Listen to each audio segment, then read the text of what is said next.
Paper 99. The Social Problems of Religion. Religion achieves its highest social ministry when it has least connection with the secular institutions of society. In past ages, since social reforms were largely confined to the moral realms, religion did not have to adjust its attitude to extensive changes in economic and political systems. The chief problem of religion was the endeavor to replace evil with good within the existing social order of political and economic culture. Religion has thus indirectly tended to perpetuate the established order of society, to foster the maintenance of the existent type of civilization. But religion should not be directly concerned either with the creation of new social orders or with the preservation of old ones. True religion does oppose violence as a technique of social evolution, but it does not oppose the intelligent efforts of society to adapt its usages and adjust its institutions to new economic conditions and cultural requirements.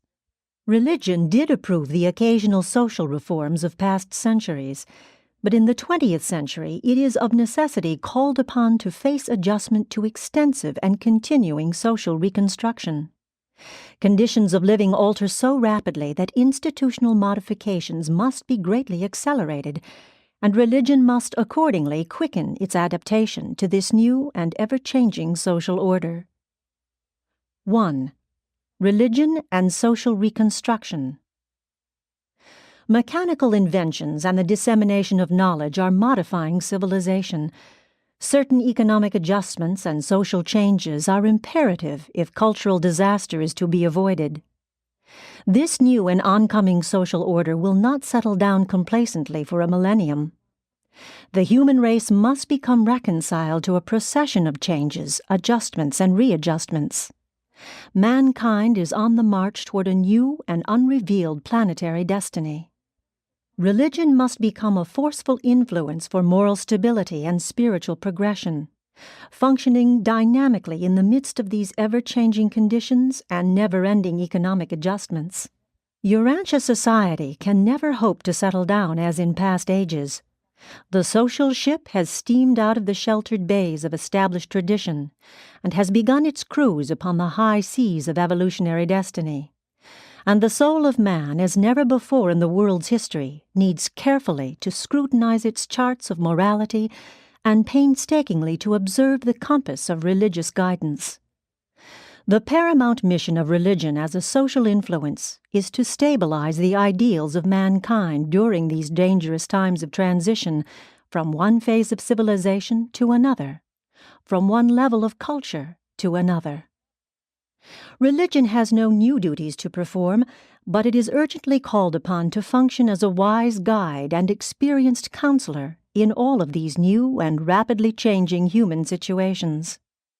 Society is becoming more mechanical, more compact, more complex, and more critically interdependent. Religion must function to prevent these new and intimate interassociations from becoming mutually retrogressive or even destructive. Religion must act as the cosmic salt which prevents the ferments of progression from destroying the cultural savor of civilization. These new social relations and economic upheavals can result in lasting brotherhood only by the ministry of religion.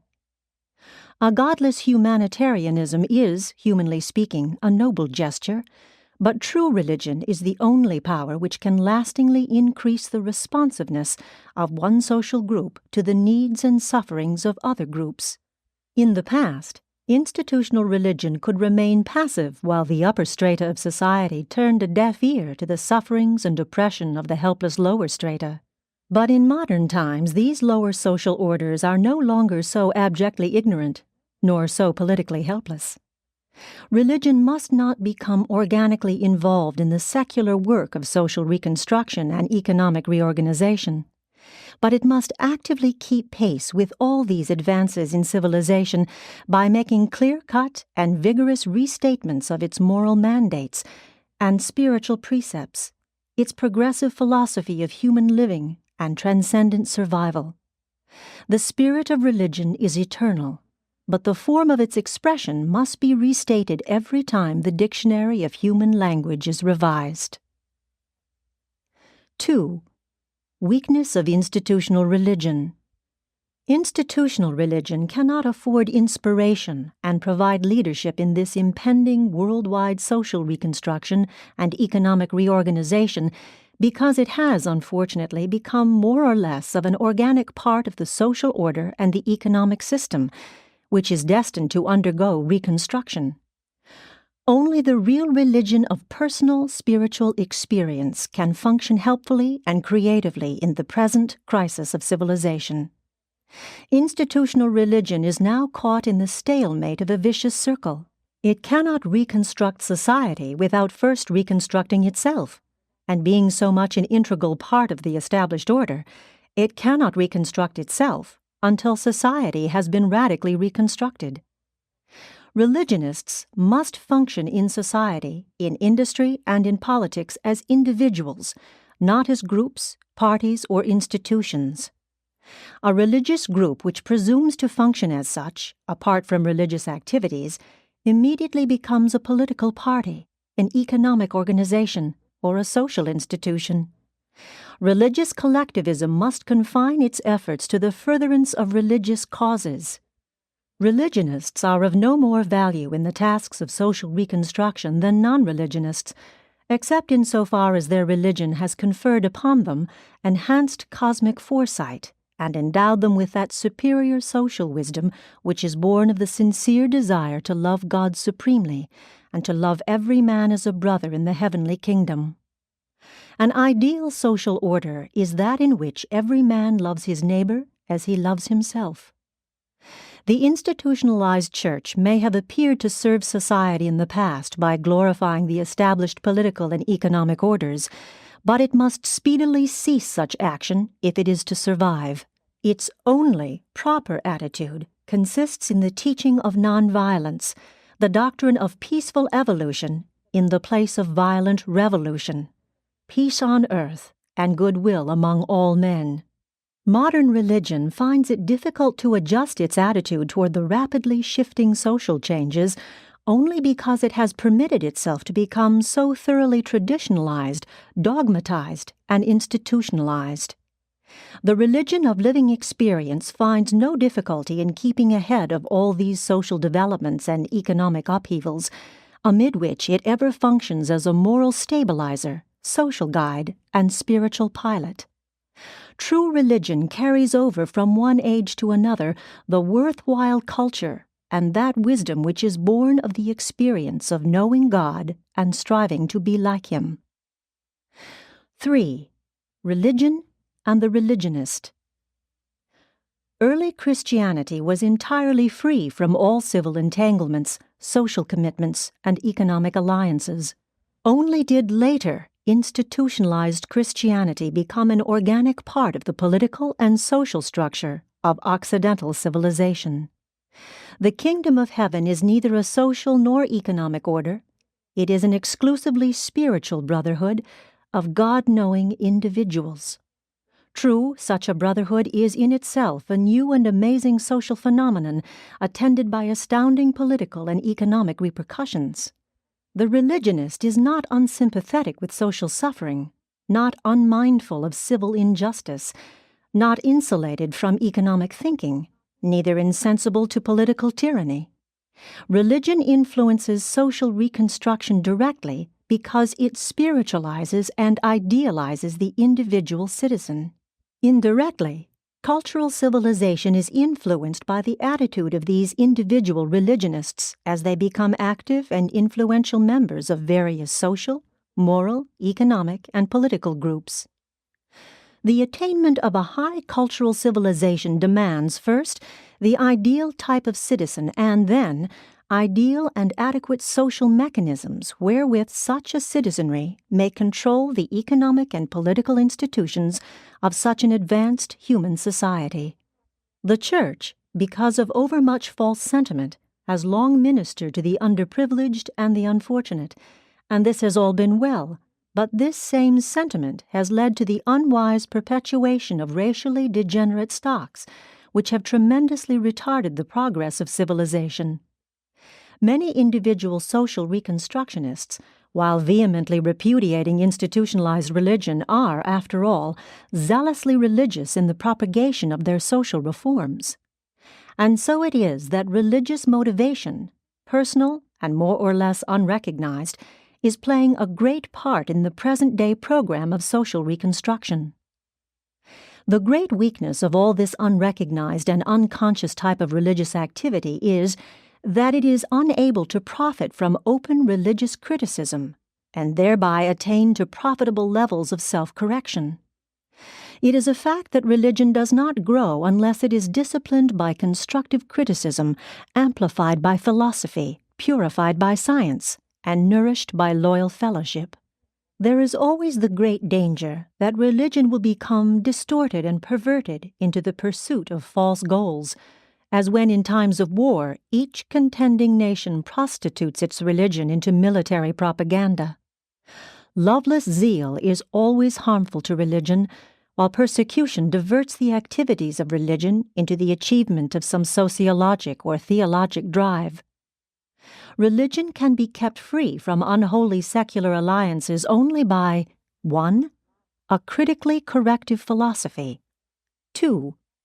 Freedom from all social, economic, and political alliances. 3. Creative, comforting, and love-expanding fellowships. 4. Progressive enhancement of spiritual insight and the appreciation of cosmic values. 5. Prevention of fanaticism by the compensations of the scientific mental attitude. Religionists, as a group, must never concern themselves with anything but religion, albeit any one such religionist as an individual citizen may become the outstanding leader of some social, economic, or political reconstruction movement. It is the business of religion to create, sustain, and inspire such a cosmic loyalty in the individual citizen as will direct him to the achievement of success in the advancement of all these difficult but desirable social services. 4. Transition difficulties. Genuine religion renders the religionist socially fragrant and creates insights into human fellowship. But the formalization of religious groups many times destroys the very values for the promotion of which the group was organized. Human friendship and divine religion are mutually helpful and significantly illuminating if the growth in each is equalized and harmonized. Religion puts new meaning into all group associations, families, schools, and clubs. It imparts new values to play and exalts all true humor. Social leadership is transformed by spiritual insight. Religion prevents all collective movements from losing sight of their true objectives. Together with children, religion is the great unifier of family life, provided it is a living and growing faith. Family life cannot be had without children. It can be lived without religion, but such a handicap enormously multiplies the difficulties of this intimate human association. During the early decades of the 20th century, family life, next to personal religious experience, suffers most from the decadence consequent upon the transition from old religious loyalties to the emerging new meanings and values. True religion is a meaningful way of living dynamically face-to-face with the commonplace realities of everyday life. But if religion is to stimulate individual development of character and augment integration of personality, it must not be standardized. If it is to stimulate evaluation of experience and serve as a value lure, it must not be stereotyped. If religion is to promote supreme loyalties, it must not be formalized. No matter what upheavals may attend the social and economic growth of civilization, religion is genuine and worthwhile if it fosters in the individual an experience in which the sovereignty of truth, beauty, and goodness prevails. For such is the true spiritual concept of supreme reality. And through love and worship, this becomes meaningful as fellowship with man and sonship with God. After all, it is what one believes rather than what one knows that determines conduct and dominates personal performances. Purely factual knowledge exerts very little influence upon the average man unless it becomes emotionally activated. But the activation of religion is super-emotional, unifying the entire human experience on transcendent levels through contact with and release of spiritual energies in the mortal life. During the psychologically unsettled times of the 20th century, amid the economic upheavals, the moral crosscurrents, and the sociologic riptides of the cyclonic transitions of a scientific era, thousands upon thousands of men and women have become humanly dislocated. They are anxious, restless, fearful, uncertain, and unsettled. As never before in the world's history, they need the consolation and stabilization of sound religion. In the face of unprecedented scientific achievement and mechanical development, there is spiritual stagnation and philosophic chaos. There is no danger in religions becoming more and more of a private matter, a personal experience, provided it does not lose its motivation for unselfish and loving social service. Religion has suffered from many secondary influences: sudden mixing of cultures, intermingling of creeds, diminution of ecclesiastical authority, changing of family life, together with urbanization and mechanization. Man's greatest spiritual jeopardy consists in partial progress, the predicament of unfinished growth, forsaking the evolutionary religions of fear without immediately grasping the revelatory religion of love. Modern science, particularly psychology, has weakened only those religions which are so largely dependent upon fear, superstition, and emotion. Transition is always accompanied by confusion, and there will be little tranquility in the religious world until the great struggle between the three contending philosophies of religion is ended. 1. The spiritistic belief in a providential deity of many religions. 2. The humanistic and idealistic belief of many philosophies. 3. The mechanistic and naturalistic conceptions of many sciences. And these three partial approaches to the reality of the cosmos must eventually become harmonized by the revelatory presentation of religion, philosophy, and cosmology, which portrays the triune existence of spirit, mind, and energy, proceeding from the Trinity of Paradise and attaining time-space unification within the deity of the Supreme. 5. Social aspects of religion. While religion is exclusively a personal spiritual experience, knowing God as a father, the corollary of this experience, knowing man as a brother, entails the adjustment of the self to other selves, and that involves the social or group aspect of religious life. Religion is first an inner or personal adjustment, and then it becomes a matter of social service or group adjustment. The fact of man's gregariousness, perforce, determines that religious groups will come into existence. What happens to these religious groups depends very much on intelligent leadership. In primitive society, the religious group is not always very different from economic or political groups. Religion has always been a conservator of morals and a stabilizer of society.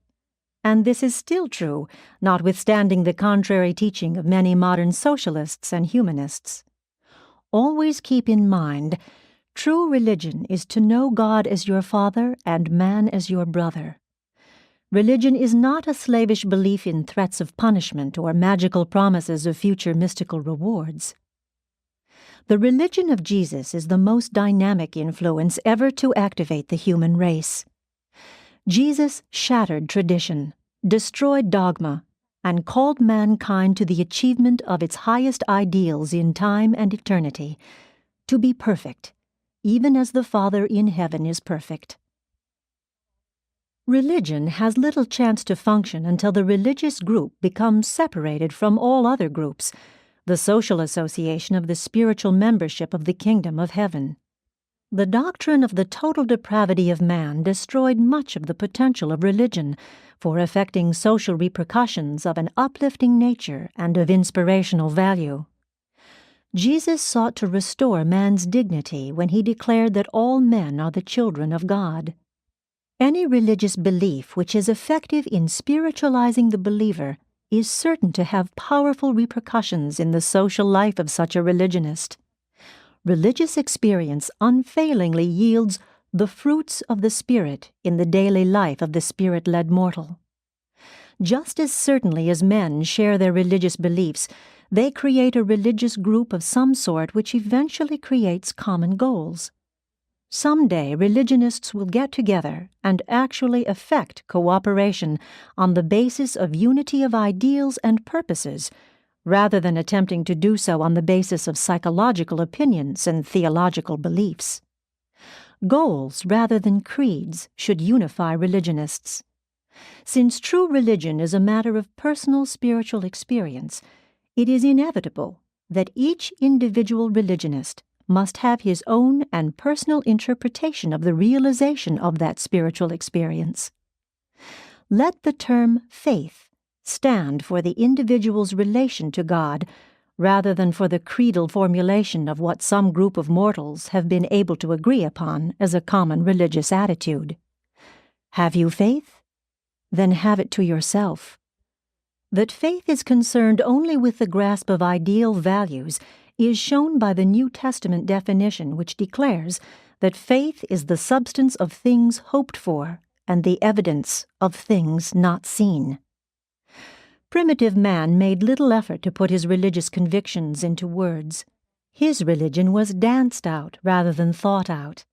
Modern men have thought out many creeds and created many tests of religious faith.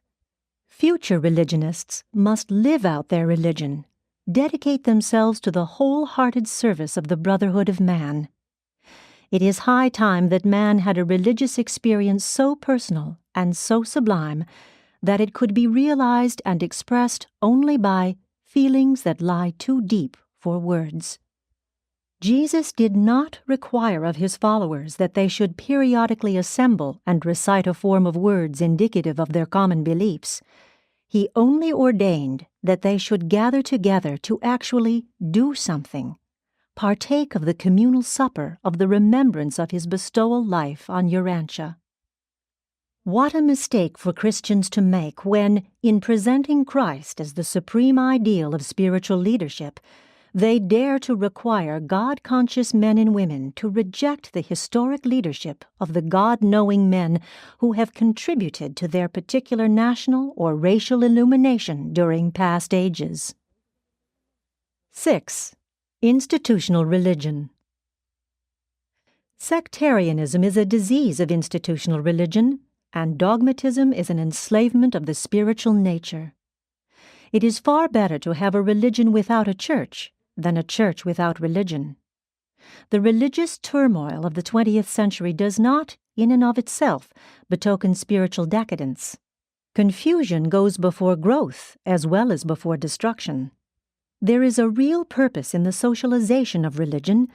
It is the purpose of group religious activities to dramatize the loyalties of religion, to magnify the lures of truth, beauty, and goodness, to foster the attractions of supreme values, to enhance the service of unselfish fellowship, to glorify the potentials of family life, to promote religious education, to provide wise counsel and spiritual guidance, and to encourage group worship. And all live religions encourage human friendship, conserve morality, promote neighborhood welfare, and facilitate the spread of the essential gospel of their respective messages of eternal salvation. But as religion becomes institutionalized, its power for good is curtailed, while the possibilities for evil are greatly multiplied. The dangers of formalized religion are fixation of beliefs and crystallization of sentiments, accumulation of vested interests with increase of secularization, tendency to standardize and fossilize truth, diversion of religion from the service of God to the service of the Church, inclination of leaders to become administrators instead of ministers, tendency to form sects and competitive divisions, establishment of oppressive ecclesiastical authority, creation of the aristocratic chosen people attitude, fostering of false and exaggerated ideas of sacredness, the routinizing of religion and the petrification of worship, tendency to venerate the past while ignoring present demands, failure to make up-to-date interpretations of religion, entanglement with functions of secular institutions. It creates the evil discrimination of religious castes. It becomes an intolerant judge of orthodoxy. It fails to hold the interest of adventurous youth and gradually loses the saving message of the gospel of eternal salvation. Formal religion restrains men in their personal spiritual activities instead of releasing them for heightened service as kingdom builders. 7. Religion's contribution. Though churches and all other religious groups should stand aloof from all secular activities, at the same time, religion must do nothing to hinder or retard the social coordination of human institutions. Life must continue to grow in meaningfulness. Man must go on with his reformation of philosophy and his clarification of religion. Political science must effect the reconstruction of economics and industry by the techniques it learns from the social sciences and by the insights and motives supplied by religious living.